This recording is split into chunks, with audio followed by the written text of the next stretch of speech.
د پولیو یا ګوزڼ ناروغۍ نړیوالې ورځې په مناسبت نیم قبایلي سیمه ایفاربن او باکاخیل کې هم د ګوزڼ ناروغۍ څخه د خبرتیا په لړ کې یو پروګرام وشو چې پکې د چارواکو ترڅنګ د سیمې زده کوونکو، ډاکټرانو، استادانو او مشرانو هم ګډون وکړ. دوی د ګوزڼ ناروغۍ څخه د ماشومانو د ژغورلو لپاره ماشومانو ته پولیو کترو ورکولو په ضرورت او اهمیت خبرې وکړې. په دنیا کې زما په خیال چې په دریو ملکونو کې پولیو پاتې ده، یو پاکستان دی، یو افغانستان دی، یو نایجیریا دی. دا درې ملکونو د وجې نه ټوله دنیا چې دا هغه یېرېږي چې یار دا وایرس چېرته موږ ته رانشي. دا ټیکې ځکه موږ ته فري میلوي او په دغه سلسله کې پاکستان باندې د بهر دنیا نه ځکه دا پرشر دی، موږ ځکه دومره زیات زور پر پولیو کمپین باندې کوو چې بهر دنیا موږ ته دا وایي چې یار تاسو خپله پولیو ختمه کړئ د خپل وطن نه.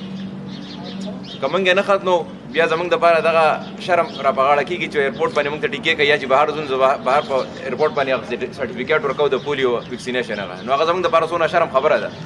لہذا موږ ټول دا پکار دی چې د پولیو کمپین کې موږ بل چړ کوي سوالو مولوي صاحبان دي، که زموږ ملکانان دي، که زموږ نور مشران دي چې هغه خپل کلي کې په خپل ولس کې په خپل چم کې دا خبره وکړي چې یاره پولیو ډېر خطرناک مرض دی.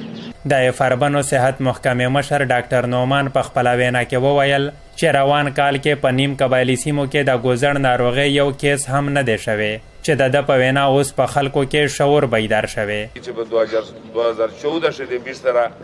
15 کیسونه وي او الحمدلله نن په 2016 کې په ایفاربنو کې یو کیس نشته.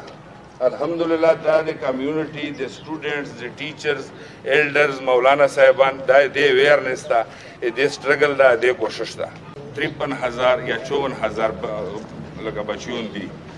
او د ټوله د کړلې د پورا د میش ترا چې د سیمرا علاقې مشرون دي دا سټوډنټس دي د ډېر انتهایی ضرورت نشته چې په دې شی اویرنس وي. د پولیو یا ګوزڼ ناروغۍ په اړه خلکو کې شعور بیدارولو لپاره چارواکو، مشرانو او د سیمې زده کوونکو بنو میرانشاه سړک باندې واک یا لاریون هم وکړ چې په لاسونو کې بینرونه اخیستي ول چې د پولیو یا ګوزڼ ناروغۍ څخه د بچاو او یا د ناروغۍ په اړه خلکو کې د پوهې راوستلو نارې لیکل شوې وې. عمر دراز وزیر، مشال ریډیو، بنو.